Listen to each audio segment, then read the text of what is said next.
They're right? the ones that you know are leaning on you for the right reasons, but they're also the ones that you can lean on. Right. I can lean on. Yeah. Exactly. So Yeah. in those times that I can lean on, I can pretty much tell you, that circle of people, and it's been the same forever. There are some people that I thought was in it that had to get out. Yep. But for the most part, the people that are in there, they've been in there and they're gonna stay in there. And you do have to have that second circle. That's the circle of growth. Yeah. Not saying the people in your inner circle can't help you grow. Yeah. It's just having more people around you that you haven't had around you that's gonna help you to grow and understand and see things in a different way. So through the Netflix series and then through your book, tell me what you're hoping inspires the culture and community, whether you're an athlete or whether you are a corporate executive that is experiencing any kind of mental health or any kind of issues that they are looking to you and to what you have to say, your message, your experience. What are you hoping that it inspires in others? Well, I think the Netflix documentary will just be a cool ass story, right? It was our glory years, and I was the leader of that team, and the way that I did things and the way that I demanded things out of others around me and brought people along and got their highest level of performance are things that I did, right? And that's a lot of that is why we propelled to the top.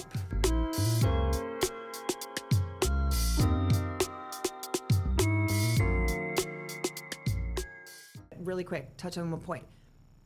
You could have the best players or you could be the best player, but what I'm hearing and what it sounds like is part of your success and how you got to the top was how you organized, arranged the team to be aligned, going for the same vision and working together. Yeah. That was the secret sauce? Yeah, see, I don't think that I was the best player on the team at any point in time, but I think that I was the most important player on the team at every point in time. I think so because of the leadership, right? For instance, there's a lot of different when you come into a team, and when Urban came in, there was a lot of different subgroups out there, right? There's the thugs over here, and the nerds, and the walk-ons, and the high-class pretty boys, and all of that, the country boys, right? So you have all these subgroups. So when you have all these subgroups, you can't really become one strong family because you got all these little subgroups and what they like to do. I was that individual that could jump in every subgroup. I stayed after late with the nerds and studied. I went frog gigging with the country boys, right? I was from where the thugs was from, so we could listen to the same music and understand the same things. So I could get around to everyone and understand what made their heart beat, what made them go, right? What motivated them? Why were they doing this? What was the reasons? What were they trying to achieve? And then I was able to utilize all of that to get the best performance out of each one of them and then portray that down into the people that looked up to them and followed them. Yeah. So in essence, we all became one big family. By the time we left the University of Florida, when we went to the club, it's 100 cats going to the club. You know, when I threw a party, it was mandatory for our whole team to be there. Wow. So that was the sort of thing that you're gonna see in that documentary that is like off the chain, where everybody's gonna love it, gonna love to see, and you get that inside light into it. Now, the leadership portion will be seen in that, and everybody will get to see how big that was. You'll have Tim Tebow, you know, he tells about he wanted to be like me. He wanted to do the things that I was doing and learn from me, right? If I stayed after the lift weights, he stayed after with me, right? If I jumped in the cold tub, he jumped in the cold tub, right? And he did those things because he ultimately wanted to learn what it was about me that made me a great leader. Yeah. Right? What is it? And I think it is the ability, just like I said, to be able to relate with everybody, understand what makes them go, and then be able to pull the best out of every individual so that we can overall be the best team that we could be. And that's what's amazing to me is that you could have that influence and you can connect the dots, but you created a culture and you created a synergy where once they knew each other, you could have whatever game plan you want. You could have whatever plays you want. But once they knew each other and through your initiatives to inspire them to be more connected, they operated as a unit to be able to work those plays. Everybody knew their role. Everybody supported one another. And you can't get that without really pulling that out of them. And that's not easy. Yeah. I mean, you know, I do this for a living, right? I do it for executives. I don't do it for football players, but I say this to say it is really, really hard to be able to go in and say, we have this target. And everybody says it's about the win and it's about the points on the board and all that, but it's really not. It's about the people doing it and the ability to connect that spirit and make that spirit move in the same direction at the same time. That's incredible. That's awesome. Yeah, it's tough, and that's why I have a book, and that's why I have a leadership academy. Right? Is I want to spread the strategies, the way to be able to do that thing. Right? The way to get the best out of everybody and to make a team be the best team that they could be. So right around the same time that the Netflix series comes out, it's gonna be in August sometime. I don't know when. I'm gonna release my book, right, and my leadership academy. Right, and they'll both they'll be called The Definition of a Leader. Okay. Right, and in that, in my book, you'll see I'll take you through a lot of my life experiences and what made me mold into ultimately the leader that I become. Right. So your frameworks of success, you're making them repeatable for other people to be able to learn from. Right. So I'll show you how I did it, and then I'll give you what can help you do the same things in your life and how you can do it. And a lot of times that's what you want to see, right? And mine's straight to the point. I'm not going out doing a bunch of the leadership cliches, right? There's one thing that I stress is in my book. One thing that I stress is that people always ask me, like, who was your role models? Who did you want to be like? Who did you look up to? And I always tell them, I always looked up to my future self, right? I always looked up to what I seen myself being, right? So I didn't have a person that I was like, oh, I want to be like that person or that person. No, it always was inside. I always wanted that. I wanted to be that person that I saw myself becoming, I love right? that. And that's a whole different thing because people don't think. They're like, okay, well, I need to find this role model and that role model. No. Look deep down inside, close your eyes, and envision where you want to be and work backwards from there, right? So how do you become that person? What do you have to work on in yourself? What do you have to become? What goals do you have to set? All of that different kind of stuff, I go over that in my book, and then in my leadership academy, I basically give you steps to help you implement you and push you down that road and make sure it stays and make it sure you sticks stay and you're actually affected and changed by it. Yeah, and you got to have some action items. So that's how it works. It has to be reinforced, and they have to try it on for size, and then have a safe place to be able to come back and say, I either struggled with this or I had this barrier, and then that connectivity of that experience, it's that experiential learning that you're bringing back to drive it home. There you go. With what you saw yourself do as a leader, aligning the team and winning, if there was not a you on the team pulling the people together to execute, would you bet on that team ever winning? Meaning, would you put your money into that team and invest in that team without somebody like you? I would. No. Easy answer. Yeah. No, right? Because you need leadership. Yeah. Right? There's I think that everybody can agree, rather it be on a team, on an athletic team, in a business setting, even in intramurals, right? Anything, you need leadership, right? Leadership is the driving force behind getting people to accomplish what they're capable of, right? And if you don't have leadership, that team will never do or never be or never accomplish what they're capable of. So a team without leadership or a team without a leader that they can look to, I used to say to my guys in the locker room, I don't know if I can cuss on this podcast, but I'm about to. You're fine. You're good. You're good. My language is kind of rough. That's just who I am. But I used to tell everybody in the locker room before we went out, I said, hey, if anybody's scared to go out there, if anybody get out there and they get scared and they don't know what to do, I said, look over at me and I'll be whooping somebody's ass. And I said, you just do your best impression of me. You know what I'm saying? I'll be whooping somebody's ass and you do your best impression of me. You know what I'm saying? So you always have to have that leader it's not just leading by example, right? Because you have guys. There was some guys, Chris Leak, right? He led by example, but was he a leader, an overall leader? I don't think so, right? Yeah. Because all he wanted to do was have it by example, Yeah. right? You had some vocal guys that couldn't perform the same kind of way, right? So you needed a mix of all of that stuff put together, and the best kind of leader to be is a versatile leader, Yeah. right? Because everybody's not led in the same way, Yeah. right? Yeah. We can all be sitting around this table, and I can cuss and motherfuck you, and I'll get the best out of you. Yeah. But if I cuss and motherfuck you, you'll go in the corner and cry, right? So you have to understand that about the people that you are leading, Yeah. right? What brings Everybody the best out of this person motivated might be differently. different from the thing that I bring the best out of this person. Some people rule with an iron fist, and I'm strict. I definitely expectations, hold have people high accountable. expectations. Yep, hold them accountable. But I do it in different ways Yeah. with different people because that's what brings the best out of it. The same way isn't going to bring the best out of everybody. It also sounds like you have the dichotomy of being a protector, but also a server and an enabler. So protectors that want to protect just to control and overpower don't leave room for other people to be able to grow and come into their own. But you, in the dynamic you have done both. So you've allowed people to shine and you've lifted them up, but you've had their back the whole way, right?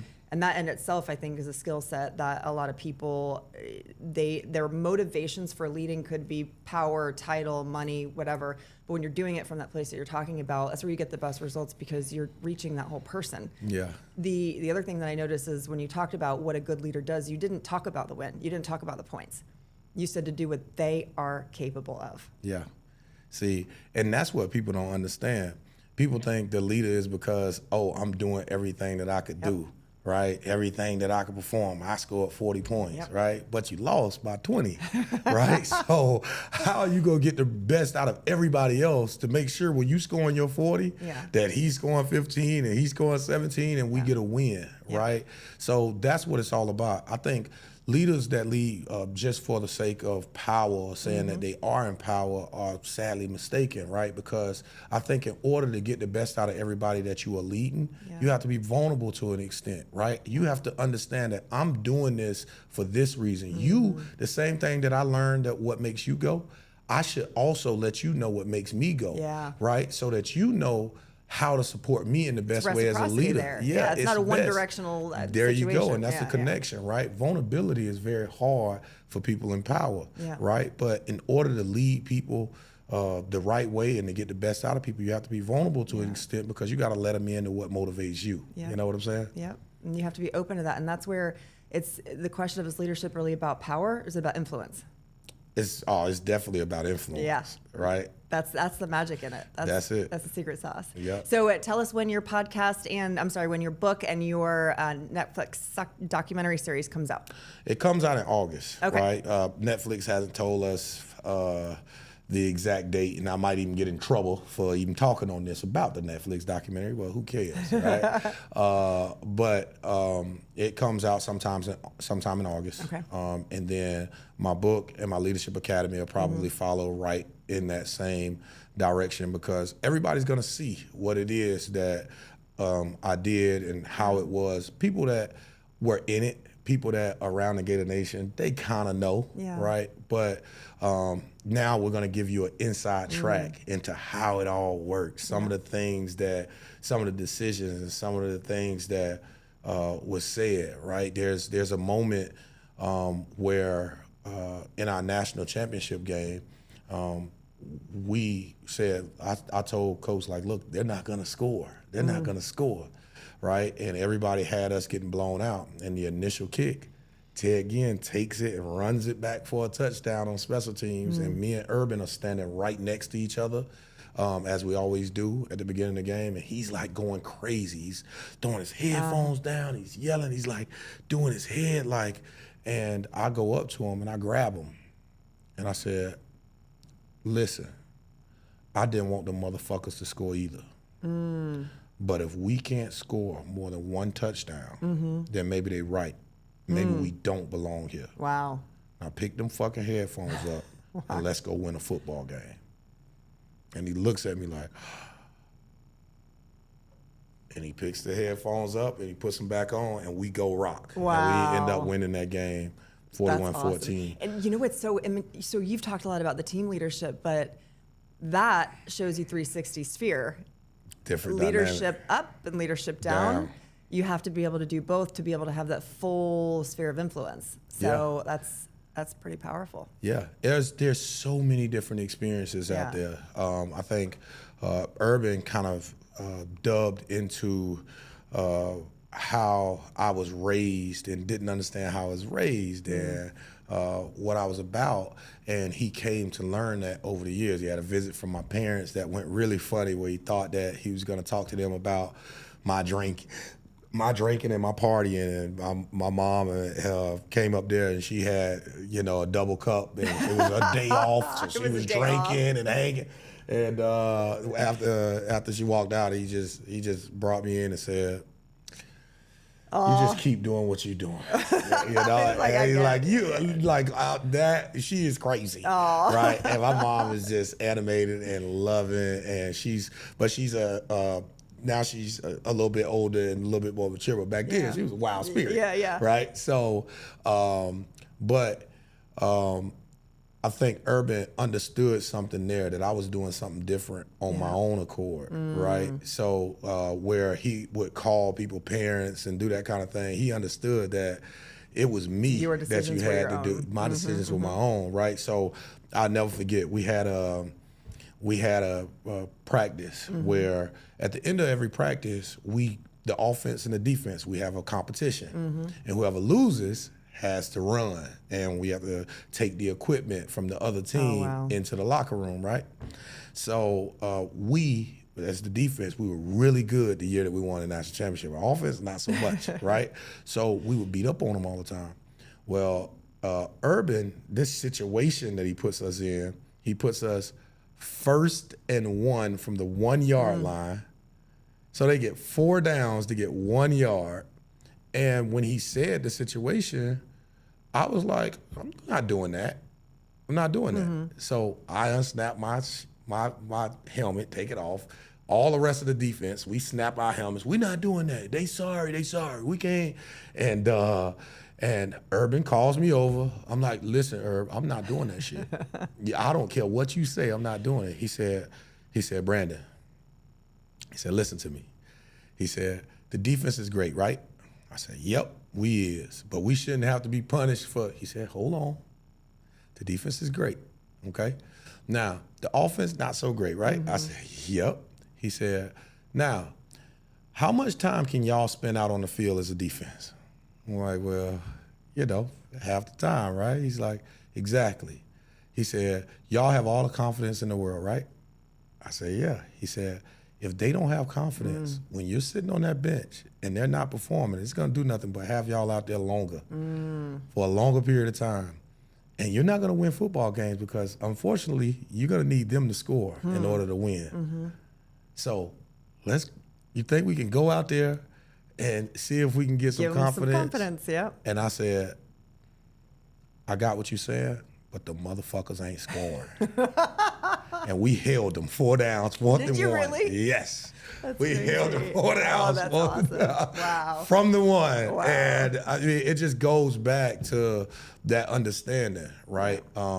Urban came from a psychiatric type background that worked in the college level, in the college environment, right? Because he made us build a family where we had to trust each other and we had to lean on each other, right? If me, you, and him, we had all 3 of us, and we said, we're gonna run through that window, okay? But if all 3 of us run through that window at 100%, we're gonna break through it, we're gonna be on the other side, there's $1 million on the other side, okay? But if one of us have a doubt that the other one's gonna run 100% when they hit that wall, whoever runs at 100% is gonna break their neck. Wow. Are you gonna run through that wall at 100% right now, sitting here, not knowing me and not knowing what I'm about? Hell no, right? Because I have a broken neck.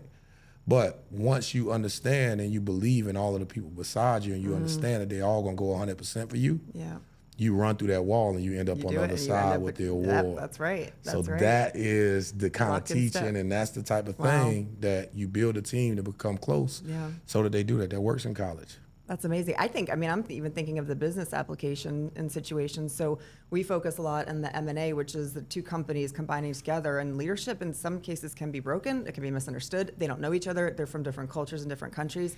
The alignment of that and how people can have their own core beliefs, they can have their biases, they can have their cliques, like you explained you had as well.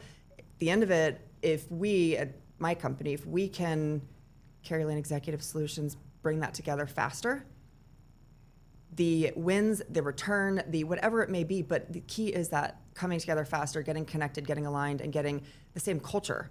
And if we can't do that, even at a corporate level, it doesn't ever work. It just doesn't ever work. Exactly. And corrupt leaders, I've seen more corrupt leaders than I would care to admit. One leader can bring down an entire organization. Yeah. For the wrong reasons, the wrong communication, the wrong interest, and it's really amazing to think that there are people like you out in the world that can do so much good for the right reasons, and you almost have to have a mission beyond all the amazing things you're doing to counter and teach and help inspire people, just like we are here, especially when this goes out, because there's for every one of you, there's another person that's bringing somebody else down. Exactly. And we have to tip that scale, and we have to make it where messages like this and things that you're doing and people that you're impacting, it's going to save more than just the lives. Mm-hmm. Right? It's going to save a lot more than lives. It's going to save futures. It's going to save businesses. It's going to save families. It's going to save a lot. And that's why I took it a step further and said, I'll write a book to show people how I did Absolutely, it and how to implement it. I'll have a leadership academy where I can show you, and you can have these points and these checks and live it and do it, right, and implement it. So I think outside of that, I'm saving athletes' lives every day, changing the trajectory of their lives every day, and that brings me joy. Right, I'm treating guys for mental health, substance abuse, TBIs, all that sort of thing. That brings me joy because that saves lives. And now I'm trying to do preventative work in the mental health space on college campuses to save lives and help college athletes perform at a high level and ultimately save lives in that area as well. And all that is great. And now, with the book and the Leadership Academy, I want to share this information so that I can clone myself in a lot of different businesses and a lot of different areas so that they can spread their goodness and their knowledge out to everybody else and ultimately create a more mentally healthy, stable world.